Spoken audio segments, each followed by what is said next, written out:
Marcos capítulo 2, assim está escrito a palavra de Deus. Nós vamos fazer menção a partir do primeiro versículo. E alguns dias depois entrou outra vez em Cafarnaum, e soube-se que estava em casa. E logo se ajuntaram tantos que nem ainda nos lugares junto à porta eles cabiam, e anunciavam-lhe a palavra. E vieram ter com ele, conduzido um paralítico trazido por 4, e não podendo aproximar-se dele, por causa da multidão, descobriram o telhado onde estava, e fazendo um buraco, baixaram o leito em que jazia o paralítico. E Jesus, vendo-lhes a fé, disse ao paralítico: Filho, perdoados estão os teus pecados. E estavam ali assentados alguns dos escribas, que arrazoavam em seu coração, dizendo: Por que diz este assim blasfêmias? Quem pode perdoar pecados, senão Deus? E Jesus, conhecendo logo em seu espírito que assim arrazoavam entre si, lhes disse: Por que arrazoais sobre estas coisas em vosso coração? Qual é mais fácil, dizer ao paralítico: Estão perdoados os teus pecados, ou dizer-lhe: Levanta-te e toma o teu leito e anda? Ora, para que saibas que o Filho do Homem tem na terra poder para perdoar pecados, disse ao paralítico: A ti te digo, levanta-te e toma o teu leito e vai para a tua. Ele levantou-se e, tomando logo o leito, saiu em presença de todos, de sorte que todos se admiraram e glorificaram a Deus, dizendo: Nunca tal vimos. Meus irmãos, presta só um pouquinho a sua atenção, vou tentar ser objetivo. O Evangelho de Marcos, o prólogo do livro, ele é repartido em 4 partes. A primeira parte do Evangelho de Marcos é quando Jesus vai residir em Cafarnaum. Na realidade, Jesus ele vai fazer o seu quartel-general em Cafarnaum. Muitos milagres serão realizados naquela geografia, até porque era uma cidade estratégica, porque Cafarnaum era uma cidade marítima de pedágio. Então todos aqueles que passavam por ali tinham que pagar pedágio para Roma, ou navegassem por aquelas águas. A segunda parte do Evangelho de Marcos é quando Jesus está com a sua peregrinação, discípulos e multidão, para subir para Jerusalém, para festejar a sua última Páscoa. A terceira parte do prólogo do Evangelho de Marcos é quando Jesus vai residir por 1 semana em Jerusalém, até ser entregue, ser vendido e ali ser morto. Na realidade, entregar o seu espírito para Deus. A quarta parte do Evangelho é quando Jesus vai ressuscitar e vai ficar por mais 40 dias em terra. E ele vai lhe entregar as últimas ordenanças para os seus discípulos. Então, quando Marcos está escrevendo o Evangelho, ele precisa alcançar um público, até porque dentre os 4, Marcos é o que tem menos capítulos, mas é o mais fácil de entender, porque a linguagem do Evangelho de Marcos, ele quer alcançar os romanos. E a melhor forma de você alcançar um povo é você entender da cultura e também da tradição. E Marcos, entendendo que precisa alcançar os romanos, ele vai entrar dentro da cultura e vai seguir um protocolo, ou na realidade um princípio. E qual é o princípio, pastor Bruno? Quando uma autoridade estava chegando numa localidade, um homem que tinha um carro que se chamava arauto, ele ia na frente para anunciar quem estava chegando. Então, quando Marcos começa a escrever o Evangelho, ele começa a falar sobre João, o Batista. Quem é João o Batista? João Batista, ele foi o arauto de Jesus, foi aquele que preparou o caminho para Jesus chegar. E por isso que Marcos agora começa a narrar o ministério de João Batista. E na realidade, o ministério de João Batista não é um ministério muito fácil de se entender, até porque o ministério de João confundiu quem estava em alto em Jerusalém, ao ponto de João Batista estar batizando no Rio Jordão, e a Bíblia dizer que agora alguns dos informantes do Sinédrio estão indo para poder entender quem é João o Batista. Na realidade, quando os informantes do templo estão chegando para se encontrar com João Batista, eles vão fazer 3 perguntas. Quantas perguntas? A primeira pergunta que os informantes vão fazer é: És tu o Cristo? E João o Batista vai dizer: eu não sou Cristo. E a segunda pergunta é: és tu Elias? E João vai dizer: eu não sou Elias. E a terceira pergunta é: és tu o profeta? E João responde: eu não sou profeta. Então quem é você? Porque precisamos levar informação para quem nos enviou. João responde para eles e diz: eu sou a voz do que clama no deserto. Então a primeira coisa que João me ensina nessa noite é: não tente ser Deus, seja a voz para anunciar quem te enviou. Aleluia! Só que o ministério de João é diferente. Por quê? Porque João não tinha uma boa oratória como você tem. João não tem uma teologia como você tem, como exerce, não. João ia na contramão do sistema, ao ponto de o seu ministério confundir quem está em Jerusalém, e por isso agora os informantes estão ali para poder saber quem é João. E por que está tendo esse problema em Jerusalém? Porque o povo está deixando de subir para Jerusalém, para descer para o deserto e encontrar João. Nota-se que o povo está deixando de subir para o grande templo para se encontrar com alguém que está no deserto pregando a palavra. No alto templo tem estrutura, mas no deserto tem palavra. No alto templo de Jerusalém tem um povo com seus dogmas, mas no deserto tem alguém com unção e poder. Nota-se que João tem é algo que os fariseus não têm, até porque os fariseus ensinavam muito bem, pregavam muito bem, mas João tem unção. E unção, pastor, não se compra. O que é unção, pastor? Unção é a capacidade que Deus dá para o ser humano exercer tal função com excelência. Quem tem unção passa a ser aquilo que nunca pensou ser. Quem tem unção terá coisas que nunca pensou ter. E quem tem unção chegará a lugares que nunca pensou chegar. João é esse é a voz do que clama no deserto. Mas quando ele responde para os informantes, João está dizendo: eu não sou Cristo, eu não sou Elias, eu não sou profeta. Mas nós sabemos muito bem que o próprio Jesus deu testemunho de João, dizendo que não há profeta maior do que João. Nascido de mulher, não houve profeta maior do que João. Por quê? Porque aquilo que João profetizou sobre o Messias, ele viu acontecendo. Então, se João está recusando o título de profeta, é porque João está me ensinando algo muito importante: melhor do que ter é ser. Até porque tem muita gente que tem, mas não é. Para ter, pode barganhar, pode comprar, pode negociar, mas para ser vai ter que conquistar. E com céu, meu filho, você não conquista com dízimo alto. Com céu você não conquista porque tem uma boa pregação. No céu você conquista com seu comportamento. Até porque nós estamos vendo uma geração que prega muito bem, que canta muito bem, tem uma boa performance, tem uma boa oratória, mas o que falta, pastor? O que falta? Unção. Unção não vem no seminário teológico, nada contra, tenho teologia e dou aula de teologia, mas unção vem no deserto, unção vem nas provas, unção vem no dia mal, unção vem quando você tem tudo para chutar o balde, ou quando você quer largar tudo, mas você fala: eu não posso abandonar aquele que subiu ao Calvário e ao terceiro dia ressuscitou. Unção é isso.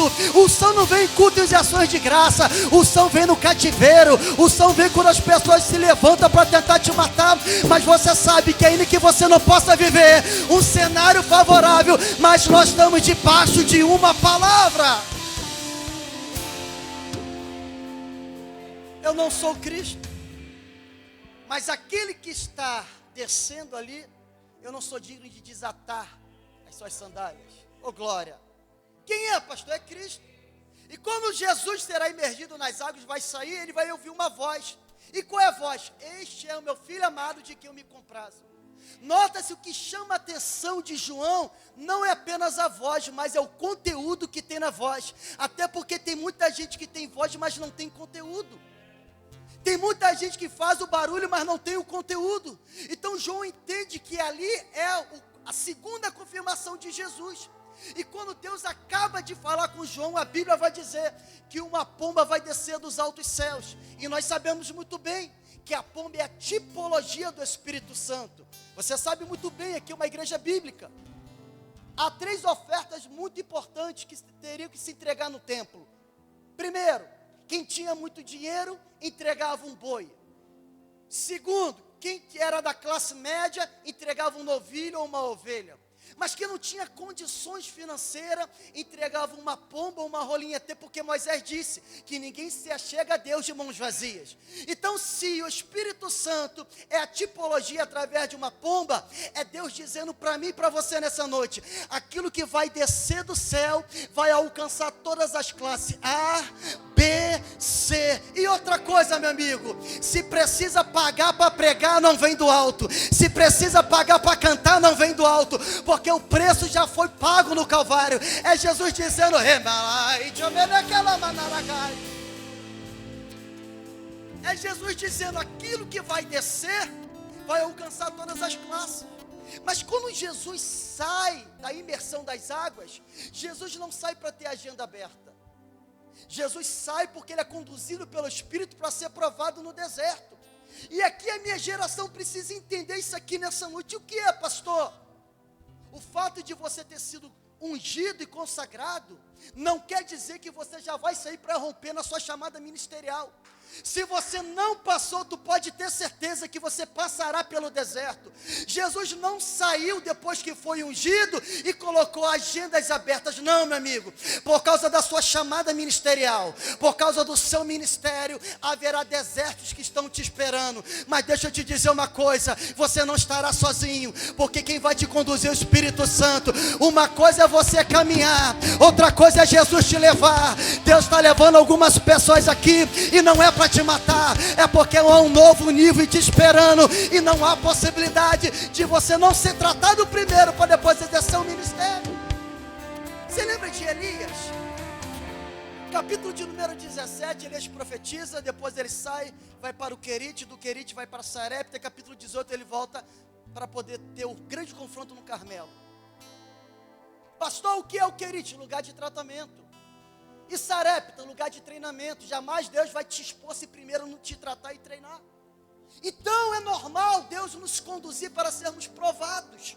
Oh, glória! Então Jesus, quando sai do deserto aprovado, Jesus não sai para ter carreira solo.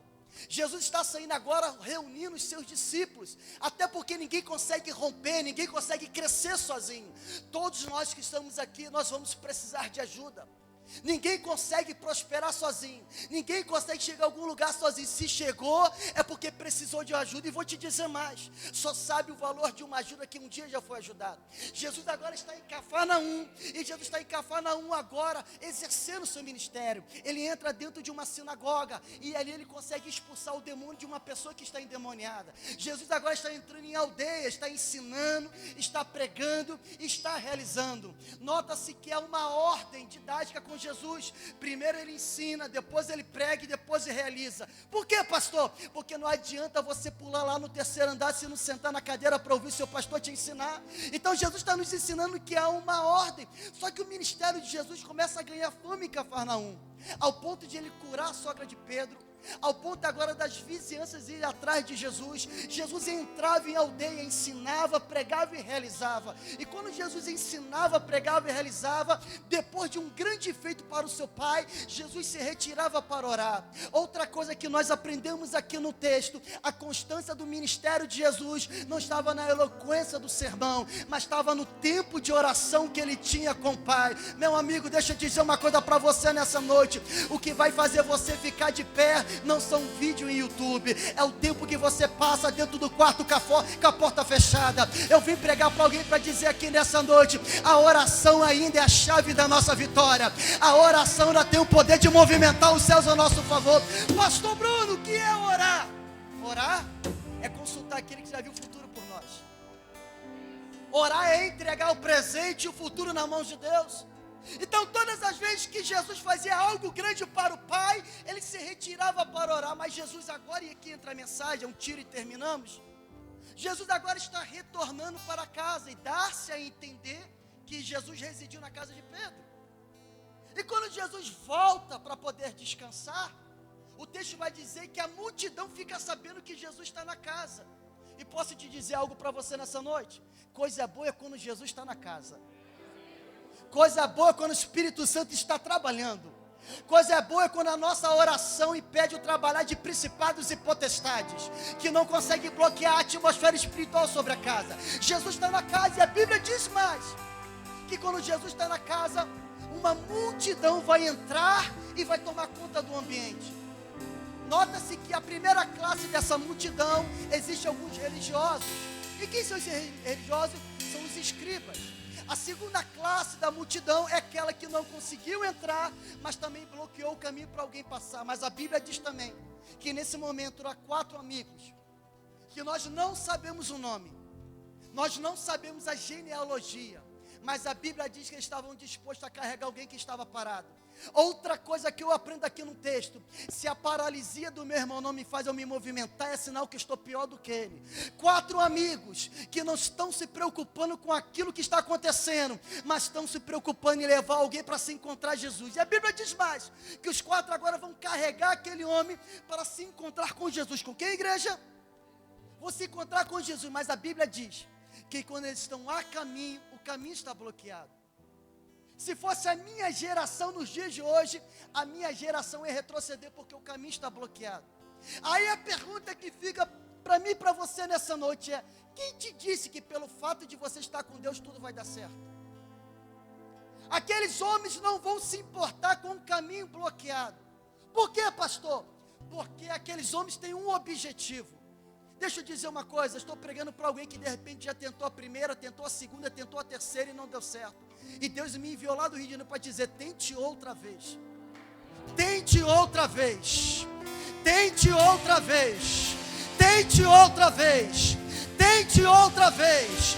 Tente.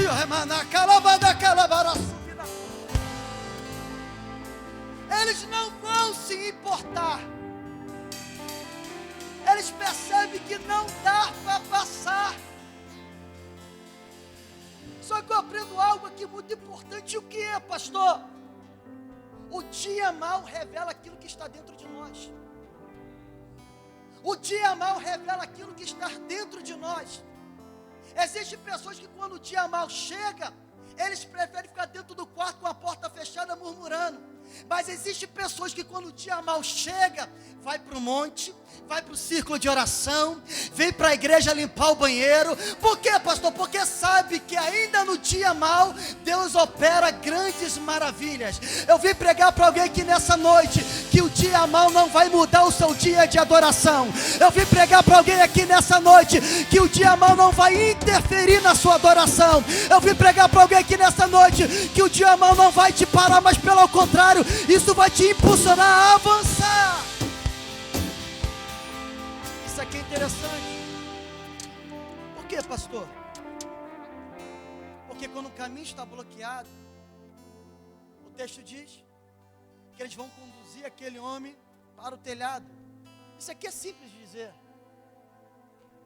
E quando nós estudamos, nós vamos perceber que as casas antigamente em Cafarnaum tinham uma arquitetura romana. E como eram feitas as casas antigamente? 1 metro de pedra, a base, e as paredes do telhado feito de estuque, bambu, barro seco. Então era normal no Oriente Médio, como é nos dias de hoje, subir na viração do dia às 18 horas para se alimentar por causa do calor. Então aqueles homens agora eles vão subir para o telhado. A Bíblia não diz sobre uma escada, mas dá-se a entender que tinha uma escada. E sabe o que eu aprendo com isso aqui? Aqueles homens não vão espiritualizar aquilo que é natural. E sabe qual um dos maiores problemas da minha geração? É espiritualizar aquilo que é natural. E algo que eu aprendi com a minha esposa, ela disse para mim: meu filho, existem coisas na nossa vida, pastor Alisson, que Deus não vai usar profeta para falar. Nós temos por muitas vezes algumas crendices gospel dentro de nós. E o que é, pastor? Se o meu pastor mandar mensagem, passar 3 fusca azul, relampear, é porque Deus está no negócio. Meu amigo, deixa eu dizer uma coisa para você. Deus não vai descer do céu para fazer aquilo que você precisa fazer. O nosso problema é que nós estamos espiritualizando aquilo que é natural. Deus não vai descer do céu para te dizer que você tem que sair desse grupo de WhatsApp que não acrescenta nada. Deus não vai enviar anjo para te dizer que não vale a pena mais sentar nessa roda, a qual não acrescenta nada. Aquilo que é para eu e você fazer, nós temos que fazer. E o que é, pastor? Subir pelo telhado. E quando aqueles homens sobem para o telhado, e o texto não diz, mas eu posso conjecturar sem vir o texto para não virar uma heresia aqui. Eu acredito que Jesus está na sala, pastor Alisson, está ensinando. E quando aqueles homens sobem para o telhado e fazem aquele buraco, e Jesus está ensinando para aquela primeira classe que tomou conta do ambiente, quando aqueles homens fazem aquele buraco e fazem barulho, o texto vai dizer que Jesus para de fazer o que estava fazendo porque alguém chamou a atenção dele. Você percebe que o ambiente está lotado, mas ninguém consegue chamar a atenção de Jesus? O ambiente está lotado, mas ninguém consegue chamar a atenção do mestre. Mas a Bíblia diz que quando eles fazem o buraco, Jesus para de fazer o que está fazendo e vai se admirar com aqueles homens. E o que Jesus se admira com eles? É com a fé. Mas outra coisa que eu aprendo aqui nessa noite: amigos daquele homem levou para onde Jesus estava. Porque amigo que é amigo vai te levar para onde Jesus está. Amigo que é amigo vai te levar para o círculo de oração. Amigo que é amigo vai te chamar para culto da palavra. Amigo que é amigo não vai desvirtuar você do foco do ministério. Aqueles homens estão levando aquele homem para onde Jesus está. E quando aqueles homens fazem um buraco e começa a descer aquele paralítico, a Bíblia diz que Jesus vai se admirar com a fé daqueles homens, dos 4 e daquele homem. E quando Jesus vai se admirar com a fé daqueles homens, a Bíblia diz que Jesus vai liberar uma palavra. Jesus vai fazer o quê? E quando Jesus libera essa palavra, a palavra que é liberada dentro do ambiente confunde quem está dentro do ambiente. Por quê, pastor? Porque quem está dentro do ambiente está esperando Jesus fazer milagre. E Jesus não libera uma palavra de milagre. Jesus libera uma palavra de perdão. Perdoar, filho, perdoados estão os teus pecados. E quem está dentro do ambiente não consegue compreender o porquê Jesus está liberando aquela palavra. E Jesus nos mostra algo muito importante, nos ensina. Porque não haveria possibilidade de Jesus liberar uma palavra de milagre se aquele homem estava paralítico espiritualmente. Tem muita gente que está paralítica espiritualmente, mas está andando fisicamente. Existem muitas pessoas que estão paralíticas espiritualmente, mas estão andando fisicamente. Jesus nunca vai nos entregar aquilo que a gente quer. Jesus vai nos entregar aquilo que você e eu necessitamos. Mas quando Jesus libera essa palavra, isso aqui é interessante. Por quê, pastor? Porque Jesus entende que a paralisia daquele homem espiritual é pior do que a física. E quando Jesus libera essa palavra, quem está dentro do ambiente? Os escribas. Pastor, quem são os escribas? Os escribas eram uma classe religiosa do templo. Eram aqueles que eram responsáveis de anotar tudo que acontecia na lei civil, religiosa e moral.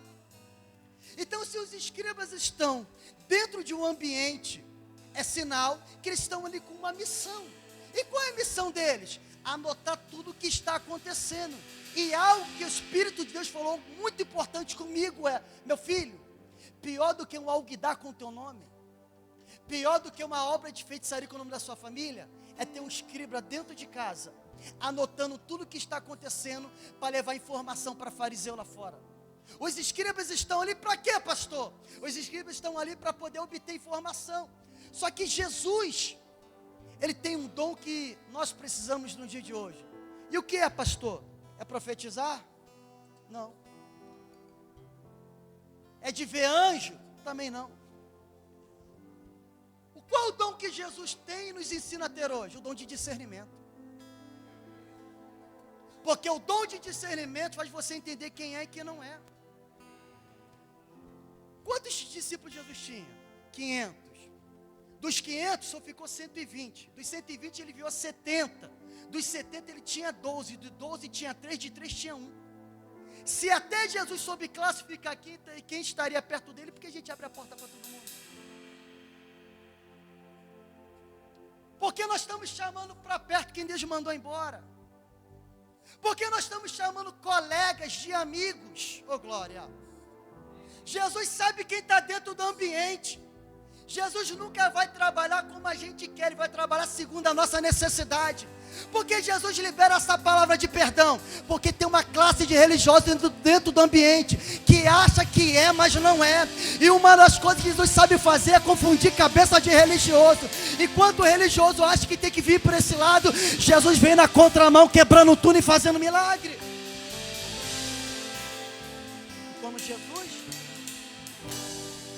Quando Jesus olha para eles, a pergunta que Jesus fica é: por que arrazoais sobre estas coisas dentro de si? Qual é mais fácil?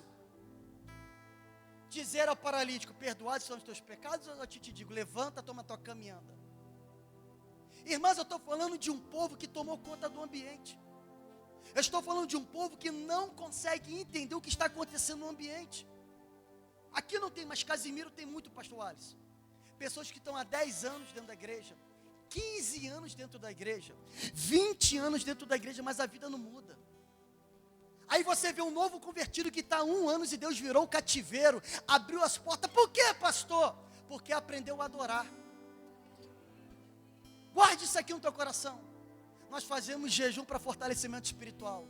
Entramos em campanha para poder guerrear contra principados e potestades. Mas nós não entramos em ativismo espiritual para poder adorar o Senhor. Pastor, o que o senhor está dizendo? É simples. Quem está dentro do ambiente não consegue compreender o que o ambiente está proporcionando. E a pior coisa que tem é alguém que está junto, mas não está no mesmo propósito. Porque o fato de vir para a igreja não quer dizer que entrou no culto.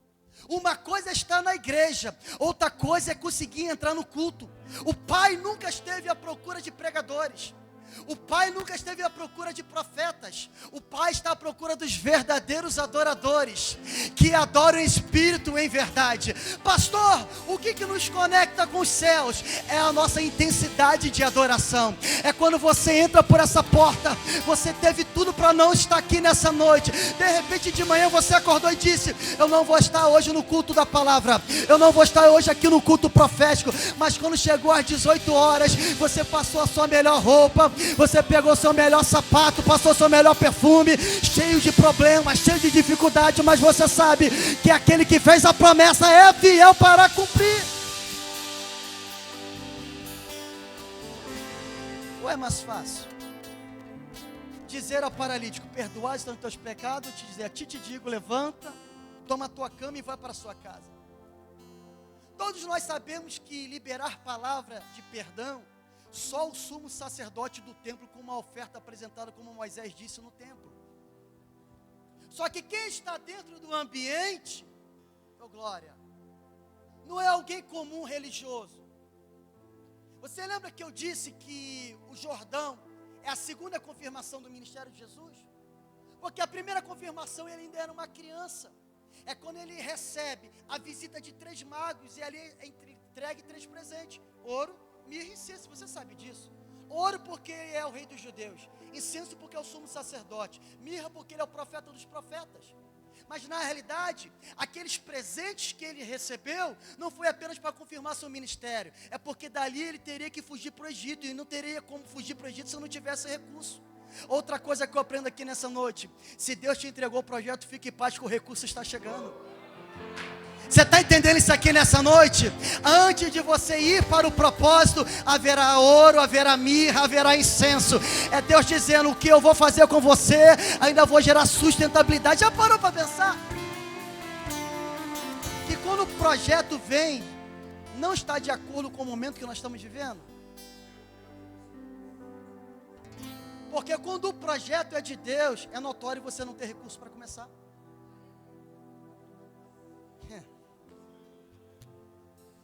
No final do ano nós compramos um terreno lá para a nossa igreja, 415 mil. Você pergunta: pastor Bruno, quanto você tinha? Nada. Temos que pagar agora em dezembro, 415 mil. Só que eu entendi algo muito importante: o que é? A igreja não se move pelo dinheiro do caixa, não é empresa. A igreja se move pelo nível da sua fé. Será que você pode falar para 1 ou 2 aqui, sem quebrar o protocolo da igreja, por gentileza? Aleluia. Eu sou assembleano, pega na mão do teu irmão nessa noite, com todo respeito, pastor Alisson. Fala para ele: a igreja não se move com o recurso que tem no caixa. A igreja se move pelo nível da sua fé. O que o senhor está dizendo? Prega o verbo que a verba vem. Você está entendendo isso aqui nessa noite? Deus é um Deus de reação. Você precisa agir para Ele reagir. Eu vou falar mais uma vez nessa noite. O que é fé? O que é exercer a fé? É tu botar o pé e Deus botar no chão. É tu botando o pé e Deus botar no chão. É tu botando o pé e Deus botando no chão. Ei, meu filho, eu vim lá de Casimiro para liberar uma palavra nessa igreja. O que essa igreja precisa não está na mão do governo desse homem, mas já foi liberado pelos altos céus. Você está achando que vai ficar calminho no começo da mensagem, né?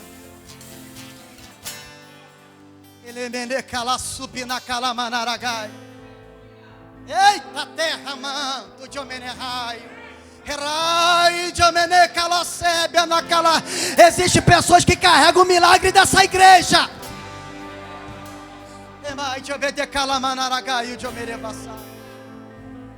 Oh, meu Deus, eu sinto a graça de Deus aqui. Eu sinto a graça de Deus aqui. Antes de atravessar o processo, vai ganhar ouro, vai ganhar mirra, vai ganhar incenso. Porque o Deus que faz a promessa é o Deus que cumpre a promessa e nos sustenta na promessa.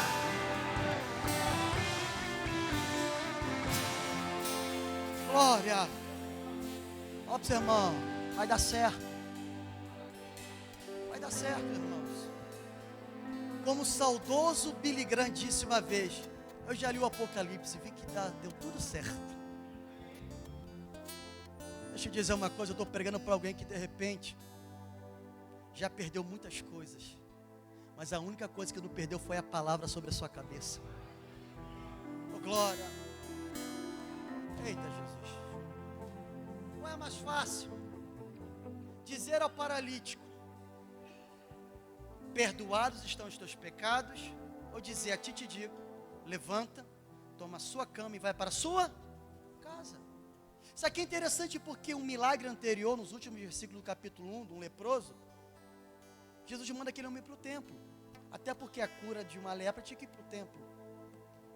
Mas para aquele homem, Jesus não manda ele para a igreja, Jesus manda ele para casa. E aqui é interessante por quê? Porque aquele homem agora, ele entrou num ambiente a qual o povo não quis abrir um caminho e fechou a porta para ele. E haverá momentos na nossa vida que o caminho será bloqueado e a porta será fechada. E por que Deus faz isso? É porque Ele é ruim? Não, pastor Alisson. Meu irmão, quem aqui nunca fez as coisas certas e no final deu errado? Um dia, um projeto, fiz tudo certo, da maneira correta, e deu errado. E eu fui para o joelho, pentecostal, dos montes no Rio. E eu falei: Senhor, eu fiz algo de errado? Ele: não.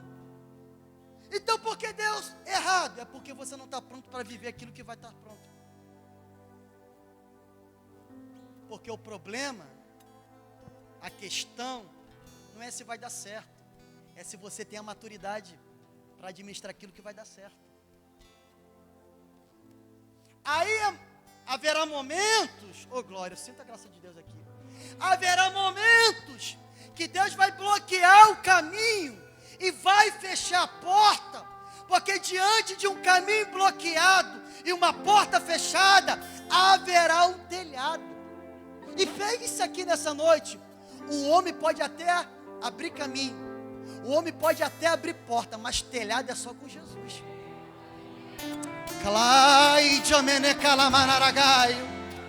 Oh glória, oh glória. Guarde isso aqui. E por que Jesus faz isso? Sabe por quê, pastor Alisson, meu professor? E sabe por que Jesus bloqueia alguns caminhos em nossas vidas? E fecha algumas portas? Quem aqui nunca se indagou dentro de si: poxa, fulano tem condições e nunca me ajudou. Poxa, fulano tem um caminho e poderia fazer a conexão, mas não fez. Sabe por que Jesus não deixa? Porque a glória é dele. Para lá na frente não bater no ombrinho e dizer: fui eu que abri caminho, fui eu que abri porta. Quem está entendendo isso aqui nessa noite? Quando aquele homem, eita glória, quando aquele homem se levanta há uma ordem: levanta-te, toma a sua cama e vai para a sua casa.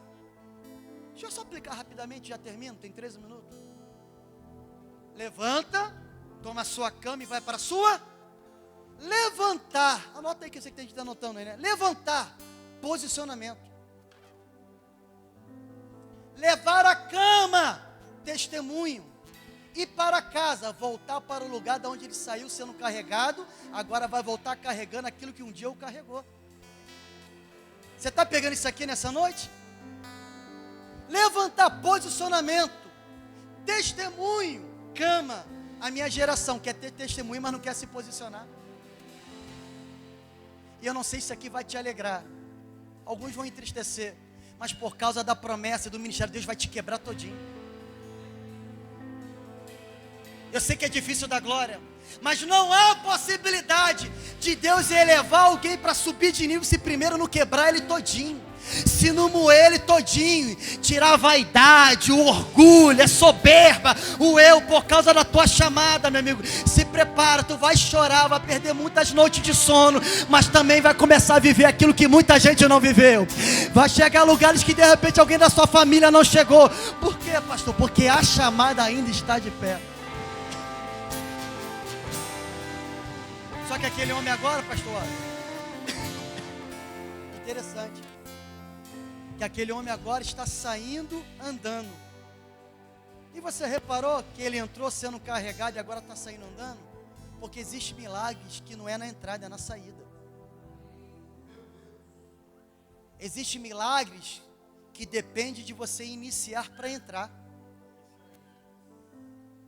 Nosso Deus é um Deus de reação, nós precisamos agir para Ele reagir. Só que aqui acontecem algumas coisas muito interessantes. Por quê, pastor?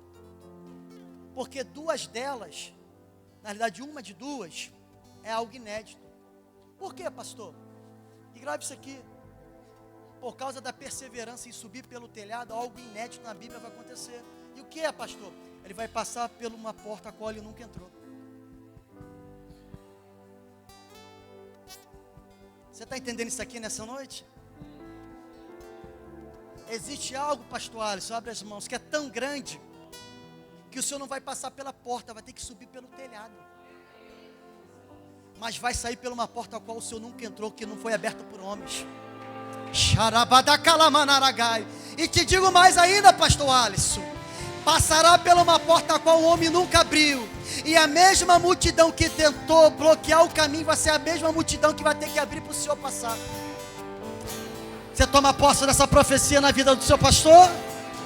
É por isso que por muitas vezes ele bloqueia o caminho e fecha a porta, porque a glória vai ser de Deus. A glória nunca será do homem, a glória nunca será do homem. Aquilo que Deus tem que fazer na minha vida, na sua vida, a glória será do eterno. E o que acontece, pastor? É simples. Passa por uma porta a qual ele nunca entrou. E o que mais, pastor? A multidão que bloqueou para ele passar é a mesma multidão que vai ter que abrir para ele prosseguir. E agora, pastor? Ele volta para o cerne onde tem um problema, a sua casa. Porque quando Deus restaurar aquilo que estava sendo carregado, Ele vai te enviar para o problema, aonde era o foco do problema. Mas não é para você cantar a música da Damares, quem me viu passar na prova e não me ajudou. É para você estender as mãos para ajudar. Por quê, pastor Bruno? Porque a glória de Deus não está em receber. A glória de Deus está em repartir. Eu vou repetir mais uma vez. Deus não lhe abençoa porque você é a última Coca-Cola do deserto. Deus lhe abençoa porque através de você outras pessoas conhecerão Jesus Cristo. Eu vou repetir mais uma vez aqui nessa noite. Deus não nos abençoa porque nós temos uma boa oratória, a teologia é muito boa, não. Deus nos abençoa porque através da gente outras pessoas serão abençoadas. Eu quero declarar na autoridade do nome de Jesus que você será um grande canal de bênção. Se coloque de pé. Termino. Pega o microfone para o pastor Alisson.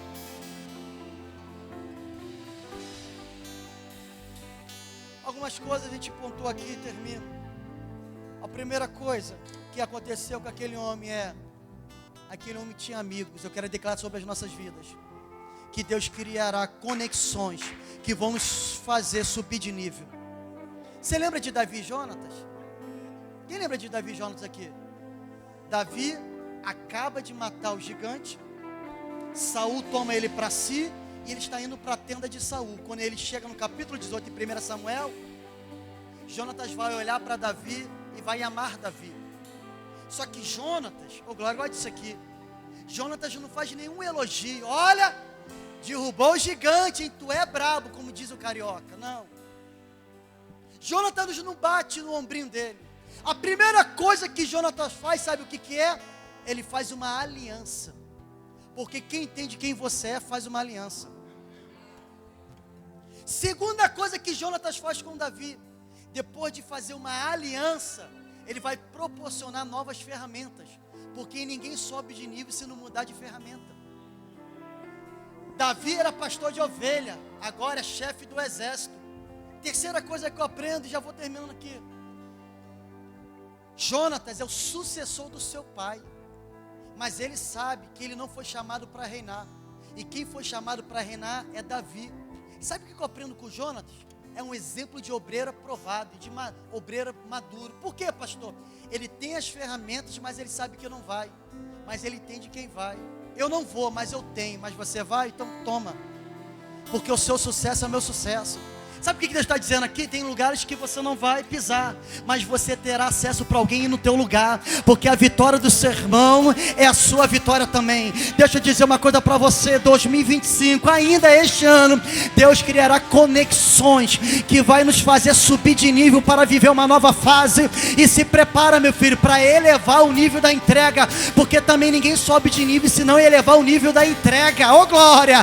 Se prepara, meu amigo, que há uma nova fase, a nova aliança, novos amigos, mas do jeito que está não vai ficar.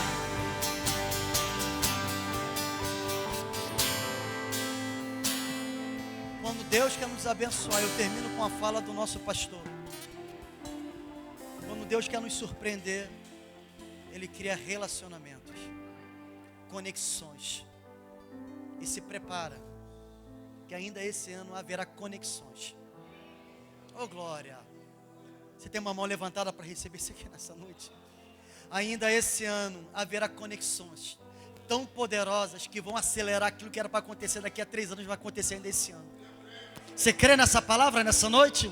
Você crê? Só acha que eu vim lá de Casimiro de Abreu só para pregar uma palavra para te agradar? Não, meu filho. Oh glória, eu vim pregar algo que Deus colocou dentro do avião no meu coração para pregar nessa igreja. Se prepara, quem é para ir embora vai embora, quem é para ficar vai ficar, quem é para chegar já está chegando.